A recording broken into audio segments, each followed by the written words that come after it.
अस्सलाम वालेकुम तलबा व तालिबात। मैं हमीदा बेगम, मददगार मौलिमा, government Urdu higher primary school Firozabad, ज़िला व तालुक़ा कलबुर्गी से आप तमाम का इस संवेदाई क्लासेस में दिल की अमीर गहराइयों से इस्तक़बाल करती हूँ और उम्मीद करती हूँ कि आप खैर आफ़ियत से घरों में मौजूद होंगे और आपका पढ़ाई की तरफ रुझान इसी तरह से बरकरार होगा और इसी तरह से आप पहले की तरह ही पढ़ाई में इसी तरह से दिलचस्पी ले रहे होंगे। तलबा तालिबात, मैं यहाँ पर आपको 7वीं जमात का समाज साइंस का एक मज़मून लेने जा रही हूँ। उस सबक को शुरू करने से पहले मैं आप तमाम से चंद सवालात करूँगी। आप उन सवालात के जवाबात देते वक्त चंद बातों को ध्यान में रखिए और उन जवाबात में ही हमारे सबक का नाम छुपा हुआ है, तो आप गौर से उन जवाबात को अपने जहन नशीन कर लीजिए। बच्चों, आप तस्वीर को गौर से देखिए। बच्चों, हमारे मुल्क का नाम क्या है? हमारे मुल्क का क्या नाम है? हिंदुस्तान है। और क्या है? ये हिंदुस्तान का नक्शा है। बच्चों, क्या आप जानते हैं कौन है? मैं समझती हूँ कि सभी बच्चों को इनका नाम मालूम होगा, क्योंकि हमारे हर स्कूल में इनकी तस्वीर मौजूद है। अच्छा, तो बच्चों मालूम है ना आपको ये कौन है? ये है भीमराव अंबेडकर। अच्छा, तो अब बताइए इस तस्वीर में आपको क्या नज़र आ रहा है? हाँ, तो ये है हमारा कॉन्स्टिट्यूशन, यानी हमारा दस्तूर की किताब, और ये है सुप्रीम कोर्ट। अच्छा, तो आप मैं समझिए सभी अपने जहनों पर जोर डाल के सोच रहे होंगे। अच्छा, तो इस तस्वीर में आपको क्या नज़र आ रहा है? इस तस्वीर में आपको एक तराजू नज़र आ रही है और तराजू के दोनों पल्लों में एक मर्द और एक औरत खड़ी हुई है, जो दोनों बराबर हैं। अच्छा, अब इस तस्वीर में बताइए आपको क्या नज़र आ रहा है? आप क्या महसूस कर रहे हैं? क्या समझ रहे हैं? जो तमाम लड़कियां हैं अपने हाथ में आई कार्ड और आधार कार्ड लेके खड़ी हुई हैं, ये इस वक्त इस तरह से कब ठहरती हैं बच्चों को पता है? जब कोई हम वोटिंग करते हैं तो उस वक्त हम अपना आई कार्ड और अपना आधार कार्ड लेके लाइन में ठहरते हैं, है ना? तो वोटिंग करना, वोट डालना हमारा हक है ना बच्चों। तो आपको समझ में आ गया होगा कि मेरा इशारा किस तरफ है, यानी हमारे सबक का उन्वान क्या है ना? अच्छा, तो बच्चों मेरे सबक का उन्वान है बुनियादी हुकूक और फ़राइज़, जिसको फंडामेंटल राइट्स एंड ड्यूटीज़ हम कहते हैं। दस्तूरी बुनियादी हुकूक किसे कहते हैं, पहले हम ये देखेंगे। यानी फ़र्द की नशोनुमा के लिए दस्तूर से फराहम करदा मौक़े बुनियादी हुकूक कहलाते हैं। यानी दस्तूर ने हमें जो मौक़े दिए हैं, दरअसल वो हमारे बुनियादी हुकूक हैं। अच्छा, तो ये बुनियादी हुकूक समाजी ज़िंदगी के लिए बहुत अहम हैं। कैसे अहम हैं? क्योंकि फ़र्द की नशोनुमा के लिए ये हुकूक बहुत ज़रूरी हैं और फ़र्द की नशोनुमा ही समाजी नशोनुमा हैं। तो इसीलिए समाजी ज़िंदगी के लिए ये बुनियादी हुकूक बहुत ही अहमियत रखते हैं। इन हुकूक की ख़िलाफ़ वर्जी कोई भी नहीं कर सकता। यानी जो हुकूक हमें दस्तूर ने दिए हैं, इनकी ख़िलाफ़ वर्जी कोई नहीं कर सकता। और हमारे बुनियादी जो हुकूक हैं, वो बुनियादी हुकूक की हिफाजत हमारी अदलिया करती है। तो बच्चों, यह है हमारी सुप्रीम कोर्ट, हमारी अदलिया, जो हमारे हुकूक की हिफाजत करती है। तो बच्चों, बुनियादी हुकूक के माने जाने के बाद अब हम ये देखेंगे कि दस्तूर ने हमें कितने और कौन से बुनियादी हुकूक हमें अता किए हैं। दस्तूर ने हमें 6 बुनियादी हुकूक फराहम किए हैं। उन 6 बुनियादी हुकूक का जो चार्ट है यहाँ पर है। जो 6 बुनियादी हुकूक है वो सबसे पहला है आज़ादी का हक़, दूसरा है मसावात का हक़, तीसरा है इस्तेहसाल के ख़िलाफ़ आवाज़ उठाने का हक़, चौथा है मजहबी आज़ादी का हक़, पाँचवां है सक़ाफ़ती व तालीमी हक़, छठा है दस्तूरी हक़ तलफ़ी व तसहीह का हक़। सबसे पहला हमारा वो है मसावात का हक़, यानी राइट ऑफ इक्वालिटी जिसे हम कहते हैं। इसमें क्या है देखिए, दस्तूर की नज़र में, यानी क़ानून की नज़र में सब बराबर है, क़ानून से बड़ा कोई नहीं है। यानी इस हक़ में किस बात की तरफ इशारा मिलता है کہ قانون کی نظر میں سب برابر ہے، قانون سے بڑا کوئی نہیں ہے اور تمام کو ایک ساتھ تحفظ حاصل ہے، چاہے کسی بھی مذہب کا ہو، کسی بھی قوم کا ہو، کسی بھی رنگ روپ کا ہو، کسی بھی نسل کا انسان کیوں نہ ہو۔ ہندوستان کے ہر شہری کو مساوات کا حق ہے کہ ہر کوئی قانون کی نظر میں برابر ہیں۔ اس کے بعد مذہب، ذات پات، جنس، پیدائش کی بنیاد پر ریاست تعصب نہیں کرے گی، یعنی ہمارا ملک کسی بھی مذہب، ذات پات، جنس کی بنیاد پر تعصب نہیں کرے گا، یعنی بھید بھاؤ، فرق نہیں کرے گا، یہ ہمارے حقوق میں شامل ہیں۔ اس کے بعد دیکھیے دکان، ہوٹلوں اور تفریحی مقامات پر داخل ہونے سے کسی کو روکا نہیں جا سکتا۔ مقامی کنویں، تالاب، راستہ اور آرام گاہ مقامات کو استعمال کرنے پر روکا نہیں جائے گا۔ دیکھیے سرکاری ملازمت حاصل کرنے کا حق و موقع شہریوں کو یکساں طور پر حاصل ہے، یعنی انسان اپنی قابلیت کی بنیاد پر کسی بھی سرکاری نوکری کو حاصل کر سکتا ہے، وہ اپنی قابلیت کی بنیاد پر کسی بھی سرکاری نوکری کو حاصل کر سکتا ہے۔ کیوں؟ کیونکہ دستور نے ہمیں یہ حق دیا ہے، کیونکہ یکسانیت کا جو حق ہے ہر ایک کو مہیا ہے کہ وہ اپنی قابلیت کی بنیاد پر نوکریاں، سرکاری نوکریاں حاصل کر سکتا ہے۔ دیکھیے عوام کو اپنے مذہب کی عبادت گاہوں میں عبادت کرنے سے روکا نہیں جا سکتا۔ دستور نے یہ حق ہمیں دیا ہے کہ ہم اپنی عبادت گاہوں میں اپنے مقررہ وقت پر، اپنے طے شدہ وقت پر، اپنے طے شدہ عقائد کے طور پر اپنی عبادت گاہوں میں عبادت کر سکتے ہیں۔ جیسے ہندو اپنے مندر میں جا کر پوجا پاٹ کر سکتے ہیں، مسلمان اذان دے سکتے ہیں، نماز پڑھ سکتے ہیں، کیونکہ دستور نے یہ حق ہمیں دیا ہے کہ ہم اپنے مذہب کی عبادت گاہوں میں عبادت کر سکتے ہیں اور ہمیں کوئی روک نہیں سکتا۔ یہ ہمارے دستور نے ہمیں یہ پورا حق عطا کیا ہے۔ اس کے بعد ہمارا دوسرا بنیادی حق ہے بچوں، وہ ہے آزادی کا حق، یعنی رائٹ آف فریڈم، یعنی دستور نے ہمیں جو آزادی کا حق دیا ہے اس میں کن کن باتوں کو شامل کیا گیا ہے۔ اب ہم دیکھیں گے کہ جو دوسرا ہمارے بنیادی حق ہے وہ ہے آزادی کا حق۔ اس میں دیکھیے دستور میں فراہم کردہ آزادی کی حقوق درج ذیل ہیں۔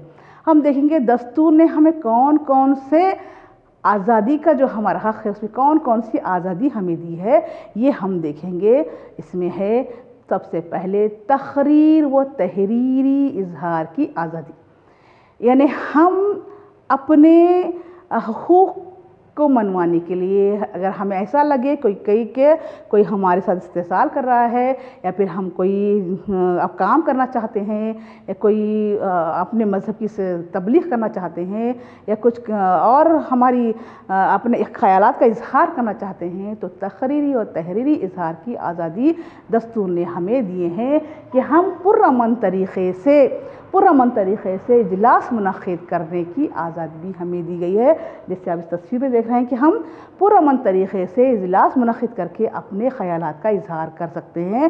یہ دستور نے ہمیں آزادی دی ہے کہ چاہے تحریری طور پر یا پھر تقریری طور پر اپنے خیالات کا اظہار کر سکتے ہیں، اور اس کو پرامن طریقے سے نبھانے کی ذمہ داری آپ پر لاگو ہے۔ اس کے ساتھ ساتھ دیکھیے انجمن یا قومی ادارے قائم کرنے کی آزادی، یعنی دستور نے ہر قوم کو، ہر فرد کو انجمن یا قومی ادارے قائم کرنے کی آزادی دی ہے۔ جیسے ہندو ہیں تو وہ اپنے مذہب کے اعتبار سے مٹھ قائم کر سکتے ہیں اور وہاں پر وہ اپنے مذہبی اعتبار سے تعلیم دے سکتے ہیں۔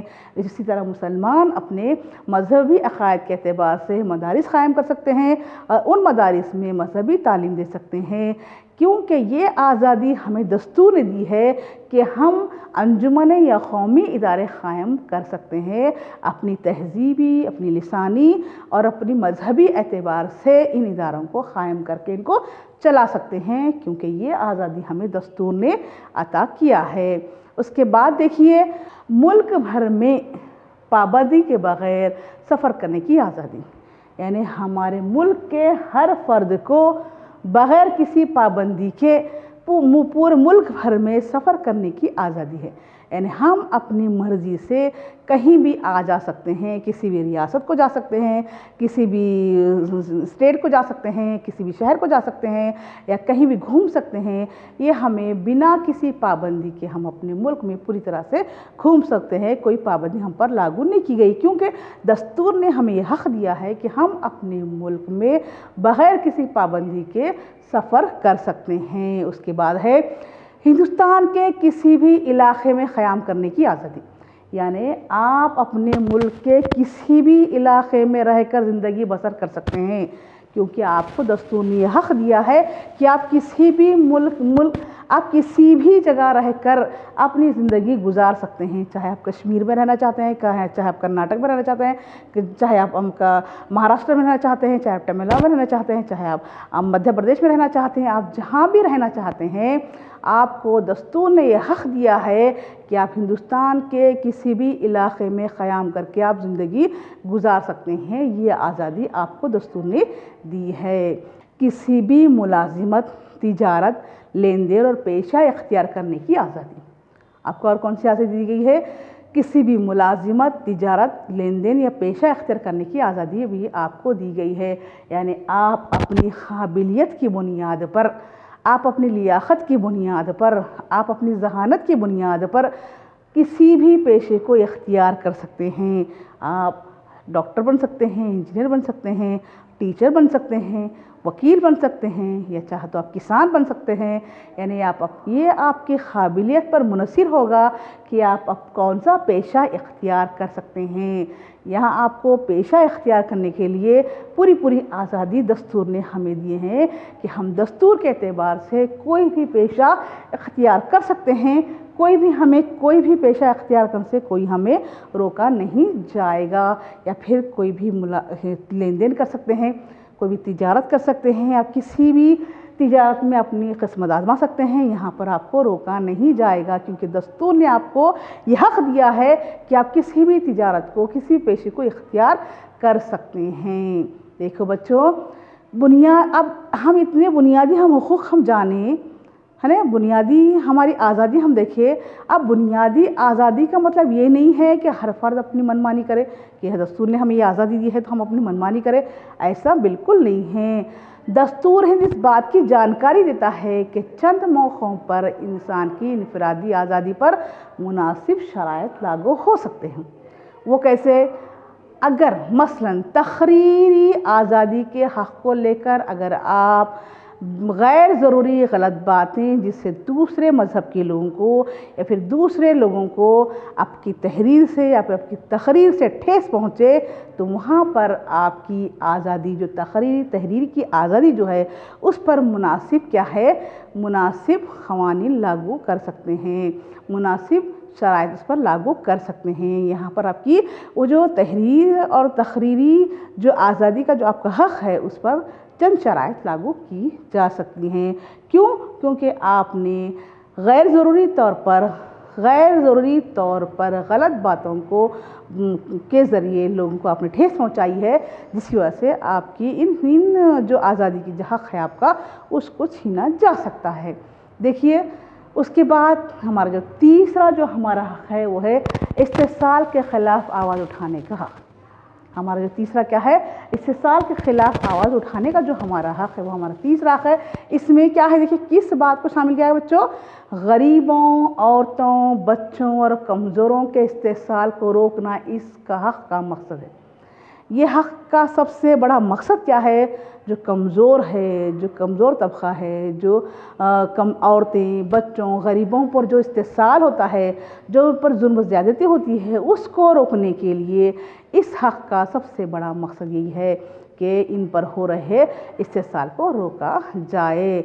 यानी जो इस्तेसाल, जो जुल्म ज़्यादती हो रही है गरीबों पर, औरतों पर, बच्चों पर, उसके ख़िलाफ़ आवाज़ उठाने का जो हक़ हमें दस्तूर ने दिया है, उसका मकसद यही है कि हम इनके ख़िलाफ़ आवाज़ उठाएं, बुलंद करें, बल्कि जुल्म ज़्यादती ना सहें, बल्कि इनके ख़िलाफ़ आवाज़ उठाएं। जैसे देखिए, हम बच्चा मजदूरी है ना, ये बच्चों पर जुल्म है, बच्चों पर ज़्यादती है, یہ ان کا حق کیا ہے؟ پڑھنا ان کا حق ہے، ان کو کیا کر رہے ہیں؟ لے جا کے کام کو لگا رہے ہیں، تو یہ کیا ہے؟ ان کا حق چھینا جا رہا ہے۔ تو یہ جو استحصال ہو رہا ہے بچوں کا، اس استحصال کے خلاف آواز اٹھانے کا حق بھی دستور نے ہمیں دیا ہے کہ آپ اس استحصال کے خلاف آپ آواز اٹھا سکتے ہیں۔ مذہب، ذات پات، درجہ بندی اور جنس کے نام پر ہو رہے استحصال کو روکنے کے لیے مرکزی اور ریاستی حکومتوں نے مل کر کئی قوانین جاری کیے ہیں۔ اب یہ جو مذہب، ذات پات، جنس کے نام پر جو استحصال ہو رہا ہے لوگوں کے ساتھ، ان کو روکنے کے لیے ریاستی حکومتیں اور مرکزی حکومت نے مل کر کئی قوانین جاری کیے ہیں تاکہ اس استحصال کو روکا جائے۔ جیسے لوگ کیا کرتے ہیں؟ مذہب کے نام پر استحصال کرتے ہیں، ذات پات کے نام پر استحصال ہو رہا ہے، درجہ بندی کے نام پر استحصال ہوتا ہے، یا پھر جنس کے نام پر، عورت مرد کے نام پر استحصال ہوتا ہے۔ تو اس طرح سے کیا ہے؟ اس استحصال کو روکنے کے لیے مرکزی اور ریاستی حکومتوں نے مل کر کیا کیے ہیں؟ کئی قوانین جاری کیے ہیں، جس کی مثال کیا ہے؟ مثلاً دیکھیے، جہیز لینا جرم ہے نا؟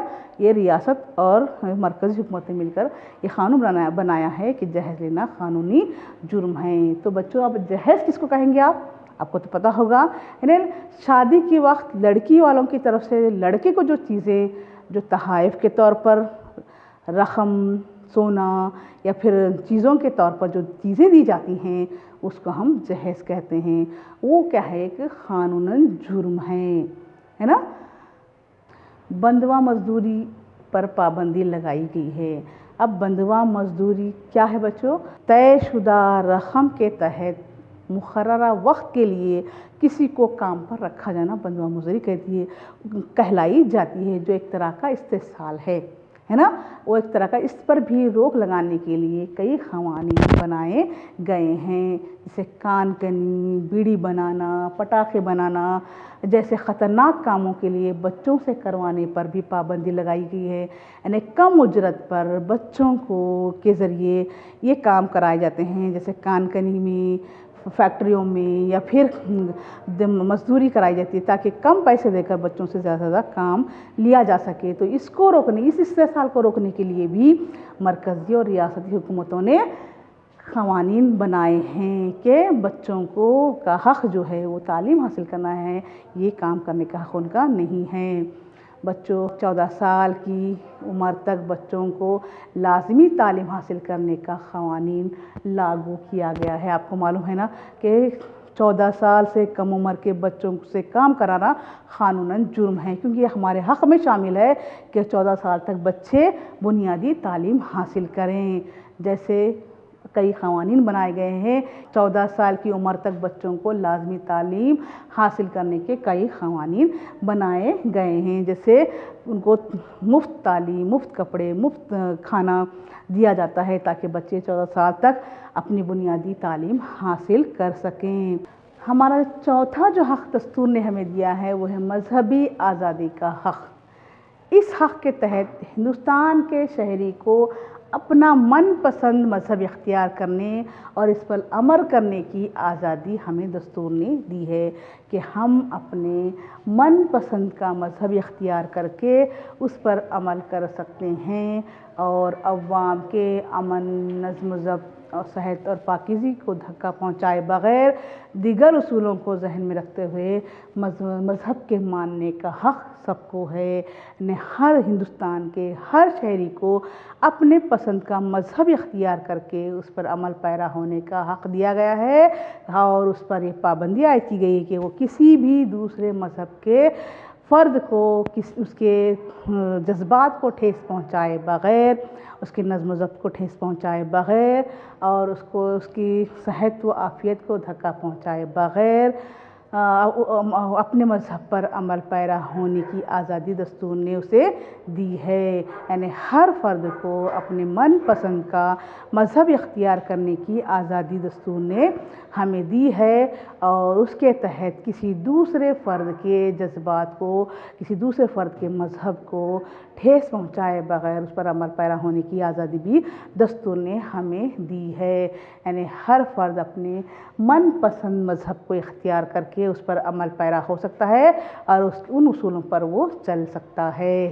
اور दस्तूर में ये भी कहा गया है कि किसी भी मज़हब का आदमी दूसरे मज़हब के आदमी को ज़बरदस्ती, धोखाधड़ी और बहला फुसला कर तब्दीली मज़हब इख्तियार करने को नहीं कह सकता या उसे तलक़ीन नहीं कर सकता कि हर फ़र्द को उसके अपने पसंद से मज़हब इख्तियार करने की आज़ादी है, तो कोई दूसरा फ़र्द किसी दूसरे फ़र्द को बहला फुसला कर ज़बरदस्ती या धोखे के साथ दूसरे मज़हब को इख्तियार करने की तलक़ीन नहीं कर सकता, क्योंकि दस्तूर ने ये हक़ सबको दिया है कि वो अपने पसंदीदा मज़हब को इख्तियार करके उस पर अमल पैरा हो सकता है और वो खुश और ज़िंदगी गुजार सकता है।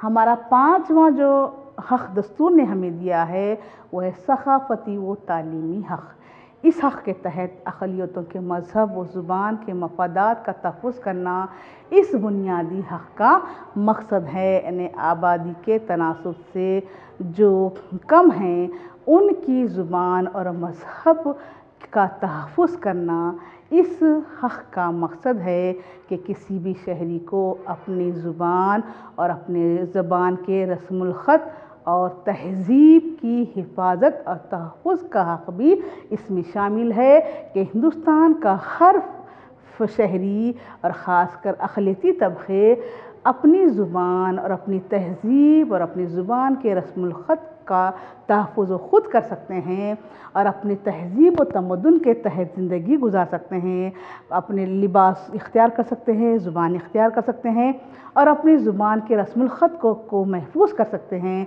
तहरीर व तहरीर के ज़रिए ये आज़ादी भी दस्तूर ने हमें दी है कि दस्तूर ने ज़ुबान और उसके रस्मुल ख़त की तहफ़्फ़ुज़ और तहज़ीब और तमद्दुन को बरक़रार रखने की आज़ादी भी हर शहरी को दस्तूर ने दिए हैं और ख़ासकर अक़लियती तबक़ों के लिए ये हक़ दिया गया है कि वो अपनी ज़ुबान का और अपनी तहज़ीब की हिफाजत करें। और अक़लियतों के लिए तालीमी इदारे हुकूमत के उसूलों पर पाबंद रहना होगा। दस्तूर ने जो अक़लियती तबक़ों को जो तालीमी इदारे क़ायम करने की जो आज़ादी दी है उसके तहत वो जो मठ क़ायम करते हैं, मदारिस क़ायम करते हैं, तो उसकी जो आज़ादी दस्तूर ने दिया है, मगर इस आज़ादी के बावजूद भी इन इदारों को, इन अक़लियती तालीमी इदारों को हुकूमत के उसूलों पर पाबंद रहना होगा। यानी हुकूमत के जो उसूल बनाए गए हैं उसूलों पर चलकर ही अपने मदारिस और अपने मठ चलाने होंगे। हमारा छठा हक़ है वो है दस्तूरी हक़ तलफ़ी व तसहीह का हक़। इस हक़ के तहत किसी शहरी को ये लगे कि इसके बुनियादी हुकूक़ की हक़ तलफ़ी हो रही है तो अदालत जाकर शिकायत कर सकता है। यानी कभी किसी शहरी को ये लगे कि उसकी हक़ की ख़िलाफ़ वर्जी हो रही है तो वो अदालत का दरवाज़ा खटखटाकर अदालत में जाकर शिकायत दर्ज कर सकता है। ये इस हक़ की सबसे बड़ी ख़ासियत है कि हम अपने हुकूक़ की हिफाजत कर सकते हैं इस हक़ के तहत, और इस हक़ को दस्तूरी हक़ तलफ़ी व तसहीह का हक़ कहा जाता है। इस हक़ के ज़रिए बुनियादी हुकूक़ की हिफाजत हम कर सकते हैं। यानी हमारे बुनियादी हुकूक़ की अगर हक़ तलफ़ी हो रही है तो हम अपने बुनियादी हुकूक़ को हासिल करने के लिए अदालत का दरवाज़ा खटखटाकर वहाँ शिकायत दर्ज कर सकते हैं और अपने हुकूक़ को हासिल कर सकते हैं। इसीलिए इस हक़ को दस्तूरी हक़ तलफ़ी व तसहीह का हक़ कहा गया है।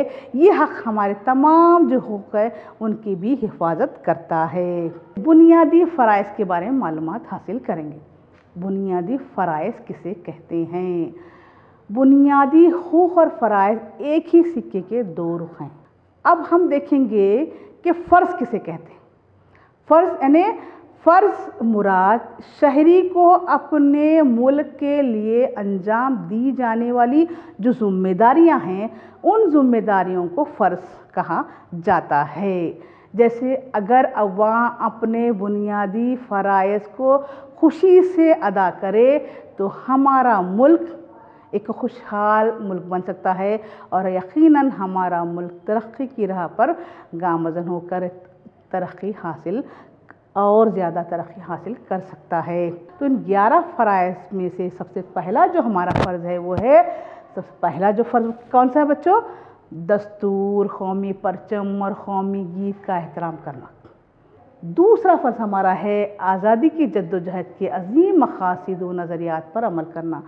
ہمارا تیسرا فرض ہے ہندوستان کی اتحاد و سالمیت کو برقرار رکھنا۔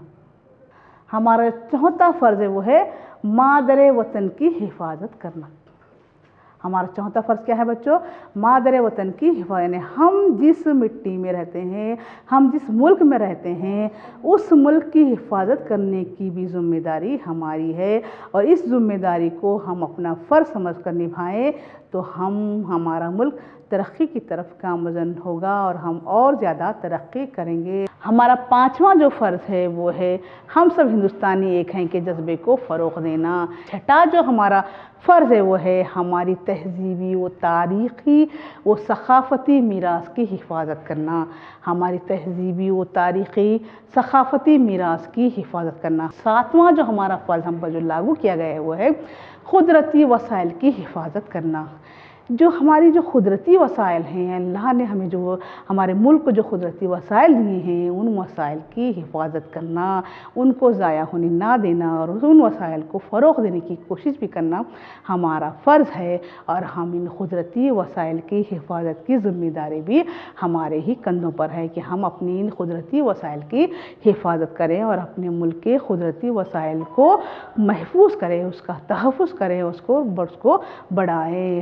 ہمارا آٹھواں جو ہمارا فرض ہم پر لاگو کیا گیا وہ ہے سائنسی رجحان اور جذبہ تحقیق کو فروغ دینا، یعنی ہم اپنے اندر سائنسی رجحان کو فروغ دیں اور جذبہ تحقیق کو فروغ دیں، یعنی اب سائنسی رجحان یعنی سائنسی طریقہ زندگی کو اپنائیں، دقیانوسی خیالات، اندھے عقائد کو چھوڑ کر سائنسی رجحان کو اپنائیں اور ہر چیز میں تحقیق کے جذبے کو فروغ دیں، یعنی کسی بھی اندھے عقیدے کو اپنانے سے پہلے اس چیز کی تحقیق کریں کہ آیا وہ چیز صحیح ہے یا غلط ہے۔ تو یہ ہمارا فرض ہے کہ ہم سائنسی رجحان کو فروغ دیں اور جذبہ تحقیق کو فروغ دیتے ہوئے اپنی زندگی گزاریں اور اپنے ملک کو ترقی کی طرف لے جائیں۔ اور ہمارا نواں جو ہمارا فرض ہے وہ ہے عوامی جائیداد کی حفاظت کرنا۔ یہ ہمارا فرض ہے کہ حکومت نے جو ہمیں سہولتیں فراہم کی ہیں، ان سہولتوں کی حفاظت کرنا بھی ہماری ہی ذمہ داری ہے۔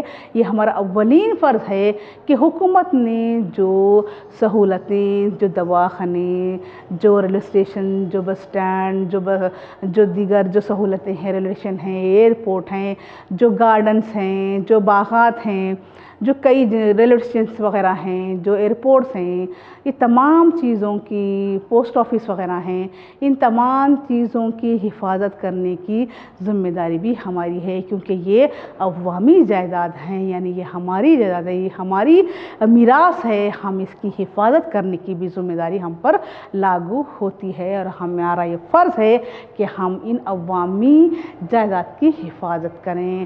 انفرادی و اجتماعی سرگرمیوں میں عبوریت حاصل کرنا۔ اس فرض کے تحت ہر فرد انفرادی طور پر نہیں بلکہ اجتماعی طور پر بھی اپنی سرگرمیوں کے تحت آگے بڑھتے ہوئے اس ملک کو ترقی کی طرف لے جائے اور عبوریت حاصل کرتے ہوئے اس ملک کو ترقی کی طرف گامزن کریں، یعنی ہر فرد کو انفرادی طور پر اور اجتماعی طور پر دونوں طور پر ترقی کرتے ہوئے ہمارے ملک کی مدد کرتے ہوئے ہمارے ملک کو ترقی کی طرف لے جائیں۔ ہمارا جو 11واں جو ہمارا فرض ہے وہ فرض ہمارا یہ ہے کہ تمام والدین اور سرپرستوں کو چاہیے کہ 6 سے 14 سال تک کے بچوں کو تعلیم حاصل کرنے کا موقع فراہم کریں۔ اچھا، تو بچوں ابھی میں نے آپ کو جو سبق پڑھایا ہے اس کے تعلق سے میں آپ سے چند سوالات کروں گی۔ میں امید کرتی ہوں اور مجھے پورا یقین ہے کہ آپ کو ان تمام سوالات کے جوابات بخوبی آتے ہوں گے۔ میرا پہلا سوال ہے، بنیادی حقوق سے کیا مراد ہے؟ فرد کی نشو و نما کے لیے دستور سے فراہم کردہ موقع بنیادی حقوق کہلاتے ہیں۔ شاباش بچوں۔ اب میرا دوسرا سوال دیکھیے بچوں، میرا دوسرا سوال ہے، کتنے بنیادی حقوق ہیں؟ سب کو آپ جواب آتا ہوگا، یعنی بنیادی حقوق کتنے ہیں؟ 6 ہیں۔ دستور نے ہمیں کتنے بنیادی حقوق دیے؟ 6 بنیادی حقوق دیے ہیں۔ بچوں، کسی 3 बुनियादी हुकूक के नाम बताओ। इसका जवाब दो बच्चों। जवाब इसका है, पहला हक़ है मसावात का हक़, दूसरा हक़ है आज़ादी का हक़, तीसरा हक़ है इस्तिसाल के ख़िलाफ़ आवाज़ उठाने का हक़। मेरा सवाल है बुनियादी